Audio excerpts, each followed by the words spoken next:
ప్రభుత్వం వచ్చిన తర్వాత కొంచెం ప్రతిపక్షం అనేది 1,00,000 కోట్ల రూపాయలతో బలంగా ఉంది కాబట్టి అడపా మా మీద ఇసుర్లు కసుర్లు మా మీద ఏదో విధంగా బురద జల్లే కార్యక్రమం వాటిని తిప్పికొట్టే ప్రయత్నంలో ప్రజలకు చేరువయ్యే ప్రయత్నంలో ప్రజెంట్ అయితే హ్యాపీగా ఉన్నాం. ప్రజలు హ్యాపీగా ఉండేంత వరకు కష్టపడుతూనే ఉంటాం. ఇందాక నేను ఇంట్రోలో ఎస్సీ కార్పొరేషన్ చైర్మన్ అని చెప్పిన కదా, ఆ మాట వినగానే కొంచెం మీకు బాధ అనిపించినట్టుంది. మీ ఫేస్లో ఆ ఎక్స్ప్రెషన్ చూసిన నేను చాలా సంతోషంగా ఉన్నాం. బాధ అనిపించినట్టుంది. ఎమ్మెల్యే అయ్యి ఉంటే ఒక నియోజకవర్గానికి పరిమితం అవుతుంది. రైట్. మీరు ఎస్సీ కార్పొరేషన్ చైర్మన్ 119 నియోజకవర్గాలు నా అట్టడుగు ప్రజలు నా జాతి బిడ్డలు ఎవరైతే ఆర్థికంగా వెనకబడి ఉన్నారో వారిని ఆర్థికంగా పైకి తీసుకొచ్చే ఒక యంత్రాన్ని టైగర్ రేవంత్ రెడ్డి నాకు అప్పచెప్పిండు. తప్పకుండా నా పేద బతుకులలో వెలుగుని నింపే ప్రయత్నం నేను చేస్తా, తప్పకుండా చేసి తీరుతా. దానికి సంతోషంగా ఉన్నా అంటున్నా. ఎస్, తుంగతుర్తికి ఎమ్మెల్యే అయి ఉంటే నియోజకవర్గంలో నా 9 మండలాలకు సంబంధించిన నా కార్యకర్తలు నన్ను భుజాల మీద ఎత్తుకున్న నా నాయకులు వారికి మాత్రమే పరిమితం అవుతుండేనేమో. నా నియోజకవర్గంలో ఉన్న 2,64,000 మంది ఓటర్లకు మాత్రమే పరిమితం అవుతుండేనేమో. కానీ ఇప్పుడు 4 కోట్ల తెలంగాణ ప్రజలకు అంకితం అవుతాం. కానీ అన్న, ఇందాక మీరు చెప్పినట్టు ఎమ్మెల్యే అయితే ఒకటే నియోజకవర్గానికి పరిమితం అవుతుండే, ఇప్పుడు 119 నియోజకవర్గాలకు నేను తిరగలుగుతున్నా అని చెప్పారు కదా. మీరు గతంలో రాజకీయంగా ఉన్నప్పుడు పదవుల కోసం లేదంటే పోటీ చేయాలని చెప్పి ఎమ్మెల్యే కోసం మీరు ప్రయత్నం చేసిరా, లేదంటే కార్పొరేషన్ వస్తేనే బాగుంటుందని ప్రయత్నం చేసిరా? ప్రీతం అనేటువంటి ఎప్పుడు కూడా పదవుల గురించి తప్పించలేదు బాయ్ సాబ్. చిన్నప్పటి నుంచి కూడా ఏదో అవుతానని చెప్పి ఉద్యమాలు చేయలే. నేను ఓ ఎస్సీ హాస్టల్లో చదువుకునేటప్పుడు అన్నంలో పురుగులు వచ్చి నేను ఉద్యమం చేసిన నాయకుడినైనా. ఆ రోజు ఉద్యమం చేసేటప్పుడు నాకేదో పదవి వస్తుందో, రాజకీయంగా పైకి వస్తానో, లేకపోతే నేను పైకి వచ్చి ఎమ్మెల్యే అవుతానో, ఎంపీ అవుతానో, కార్పొరేషన్ చైర్మన్ అవుతానో అని నా అడుగులు ముందటికి వేయలే. నా ప్రతి ఒక్క అడుగు ఓ ఉద్యమం వైపే ఉండే. నా ప్రతి ఒక్క అడుగు, నా మాట, నా తూట తప్పకుండా పేద ప్రజల దృష్ట్యా, వాళ్ళ సమస్య దృష్ట్యా నా అడుగులే ఉండే తప్ప ప్రీతం ఏదో కార్పొరేషన్ చైర్మనే కావాలి, నాయకుడు కావాలి, ఈ పదవి కావాలని ఏనాడు కోరుకోలేదు, కోరుకోబోను కూడా. అన్న, మీరు చేసిన ఉద్యమాలతో పోల్చుకుంటే లేదంటే మీరు చేసిన పోరాటాలతో పోల్చుకుంటే నా వంతుగా, నా వ్యక్తిగతం కాదు, ప్రజల్లో ఉన్న ఒక ఆలోచన చెప్తున్నా. కార్పొరేషన్ పదవి అనేది చాలా చిన్న పదవి. ప్రీతం గారికి పార్టీ తనని నమ్మించి గొంతు కోసిందని చెప్పి మాట్లాడే వ్యక్తులు చిన్న పెద్ద ఉండవు బాయ్ సాబ్. ఎప్పుడు కానీ పదవులు అనేవి ఓ బాధ్యత. ఆ బాధ్యత ఎంత తీసుకుంటే అంత మోయవచ్చు. ఇప్పుడు ఎస్సీ కార్పొరేషన్ చైర్మన్గానే ప్రీతం చెలామణి కావట్లేదు. ఇక్కడ రాష్ట్రానికి సోషల్ వెల్ఫేర్ మినిస్టర్ లేరు, మా ముఖ్యమంత్రి గారే. మొత్తం బాధ్యత నా మీదనే ఉంది. ఈరోజు నా పని కాదు మన గురుకులాలలో విద్యార్థులకు సీట్లు ఇప్పేయడం. కానీ ఈ సంవత్సరం 600 సీట్లు నా సంతకంతోనేనాయి. 600 మంది పేద విద్యార్థులకు గర్వంగా చెప్పగలుగుతాం. అది ఒక మంత్రి చేసే పని, ఓ ముఖ్యమంత్రి గారు చేసే పని, ఓ సోషల్ వెల్ఫేర్ మినిస్టర్ చేసే పని. ప్రీతం కార్పొరేషన్కి పరిమితం కాలేదంటున్నా. ఈరోజు నా దగ్గరికి 37 కార్పొరేషన్లు ఉంటే ఒకే ఒక దళితుడు ప్రీతం గాడు. ఈరోజు అందరు నా మీద ఒక ఆశతో వచ్చినారు.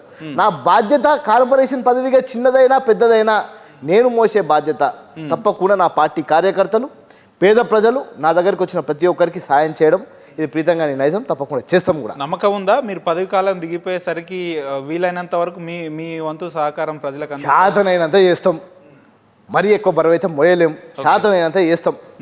గాడిద షాకిరి చేస్తాం. మేము పులిలం అన్నట్లే గాడిదలు లెక్క పొద్దున్న లేస్తే పని చేస్తాం, బరాబర్ చేస్తాం, బరువులు మోస్తాం, ప్రజలకు బరువు తగ్గించే ప్రయత్నం చేస్తాం.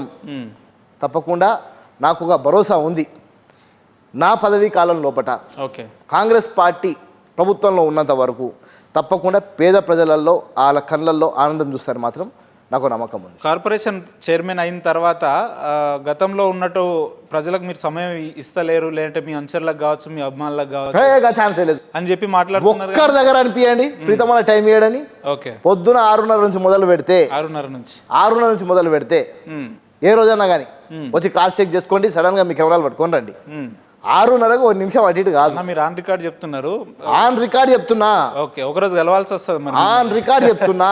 6:30కు నా రోజు మొదలైతే రాత్రి, దానికంటే ముందు రాత్రి 1 గంట కానీ 2 గంట కానీ 6:30కి నా లైఫ్ మొదలైతే నా కార్పొరేషన్ ఆఫీస్కి పోతే అక్కడ ఉన్న ప్రజలు, ఇక్కడ ఉన్న ప్రజలు పూర్తి స్థాయిగా నా బాధ్యతలు నేను నెరవేర్చుకొని మరి రిటర్న్ వస్తాను. నాకు ఈరోజు బాధ్యత ఇచ్చినారు. ఈ బాధ్యత చాలా పెద్ద బాధ్యత. ఇది చిన్న బాధ్యత కాదు. కార్పొరేషన్ అంటే అందరూ ఏదో చిన్న చైర్మన్ అన్న ఫీలింగ్ ఉంటుంది, చాలా పెద్ద బాధ్యత. మీకు ఆ ఫీలింగ్ లేదా? చిన్న చైర్మన్ చిన్న పదవి అని 100% చాలా సాటిస్ఫైడ్గా ఉన్నా. నాకంటే ఎంతోమంది సీనియర్స్ పార్టీల 30 సంవత్సరాలు 40 సంవత్సరాలు బ్లాక్ కాంగ్రెస్ అధ్యక్షులుగా, జిల్లా కాంగ్రెస్ అధ్యక్షులుగా, పిసిసిలో జనరల్ సెక్రటరీలుగా పనిచేసిన వాళ్ళు ఎంతో మందికి ఇంకా అవకాశం రాలే. నాలాంటి యువకునికి అవకాశం వచ్చింది, ఎంతకంటే సంతోషం వచ్చింది. కానీ మీరు చేసిన పోరాటాలు ఉద్యమాలతో పోల్చుకుంటే ఇది చాలా చిన్నదని అంటున్నారు. దానికి సమానం ఎవరి స్థాయిలో వాళ్ళు ఉద్యమాలు చేశారు, మనం ఎవరిని తక్కువ వేయలేము. వాళ్ళ స్థాయిలో వాళ్ళు చేసినారు, నా స్థాయిలో నేను చేసిన. వాళ్ళ పదవికి గాను వాళ్ళు గౌరవంగా వాళ్ళు కొన్ని కార్యక్రమాలు తీసుకోగలిగినారు, తీసుకోలేకపోయినారు. నేను కార్యక్రమాలు తీసుకున్నా. తప్పకుండా నేను చెప్పుకోగలుగుతా. ఈరోజు మరియమ్మ లాకప్ డెత్తే కానివ్వండి, శీలం రంగయ్య లాకప్ డెత్తే కానివ్వండి, నేరెళ్ళ ఇష్యూనే కానివ్వండి, మంతని మధుకర్ కానివ్వండి, ఏదైతే గత ప్రభుత్వము దళితులను కించపరిచిందో, దళితులను కాళ్ళకేసుకునే చెప్పులు లెక్క చూసిందో, ఈరోజు ఆ చెప్పులు తీసుకొని కొడుతున్నాం వాళ్ళని, అది సంతోషం వేస్తుంది. ఈరోజు వాళ్ళకి చూపిస్తున్నాం, అరే బిడ్డ మీరు చేసింది తప్పు అని ఈరోజు చూపిస్తున్నాం. అక్కడ సాటిస్ఫై అవుతుంది. ఈరోజు ప్రభుత్వాన్ని ప్రతి ఒక్క నిమిషం కించపరిచే ప్రయత్నం చేస్తారు. అలాగే సిగ్గెట్ల రాదో అర్థం కాదు. అప్పుడప్పుడు మా వాగ్దానాల గురించి మాట్లాడతారు, వాళ్ళు ఇచ్చిన వాగ్దానాలు ఏ ఒక్క రోజు నెరవేర్చలే. ఈరోజు ప్రీతం గారు కార్పొరేషన్ చైర్మన్గా కేవలం నా డిపార్ట్మెంట్కి కాదు, ఏ డిపార్ట్మెంట్ల పని ఉన్నా 37 కార్పొరేషన్ చైర్మన్లు నా మిత్రులే. ఈరోజు గెలిచిన ప్రతి ఒక్క ఎమ్మెల్యే ప్రీతం అని అంటే వీడు ఒక ఫైర్ బ్రాండ్, వీడు నా తమ్ముడు, వీడు నా ఓడు అని నన్ను హత్తుకునేటోళ్ళే. అందుకే ఏ రాష్ట్రంలో ఎక్కడ నా కార్యకర్తలకు పని పడ్డా ఒక ఫోన్ కాల్తో పని చేయించుకుంటున్నాను. అంటే ఒక్క ఫోన్ కాల్తో సమస్య పరిష్కరిస్తున్నారు అని అంటే, ఇంత తక్కువ సమయంలో ప్రీతం గారికి రాజకీయాల్లో అది ఎట్లా సాధ్యమైంది? తక్కువ సమయం ఎక్కడ బాయ్ సాబ్, 23 సంవత్సరాలు రాజకీయ చరిత్ర నాది. 2002 నుంచి మొదలైన నా రాజకీయ చరిత్ర. అన్నారు కదా రాజకీయాలు నాకంటే సీనియర్లు ఉన్నారని, వాళ్ళు ఇంకా సీనియర్ ఉన్నారు అంటున్నా. నేను 22 సంవత్సరాలే, నేను ఓన్లీ 22 ఇయర్స్. 30-35 సంవత్సరాల నుంచి ఉన్న వాళ్ళు ఉన్నారు. అటువంటి ఎగ్జాంపుల్స్ చెప్పుకుంటూ పోతే చాలా మంది ఉన్నారు.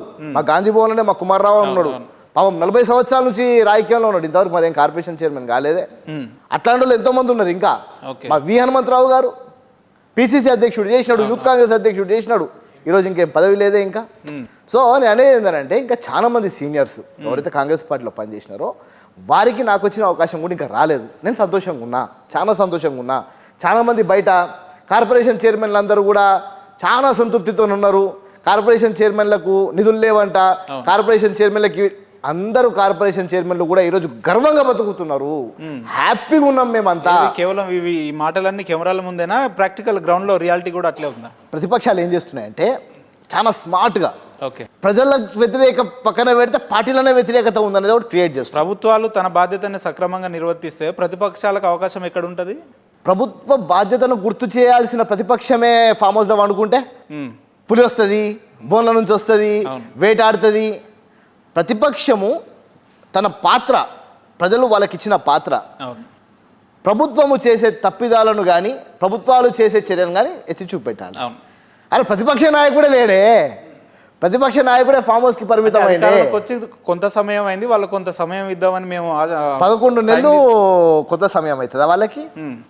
11 నెలలు. ఇప్పుడు వాళ్ళు బయటకు వస్తే గుర్తుపెట్టుకుంటా, 11 నెలలు కొంత సమయం కాదన్నారు కదా. కాదు, తర్వాత మాట్లాడుతుంది. 100% కాదు. నాకు తెలుసు మీరేం అడుగుతారో, మీ వాగ్దానాల గురించి అడుగుతారు, మేము చేసే పనుల గురించి అడుగుతారు. గర్వంగా చెప్పుకోగలుగుతాం మేము ఏం చేసినాము.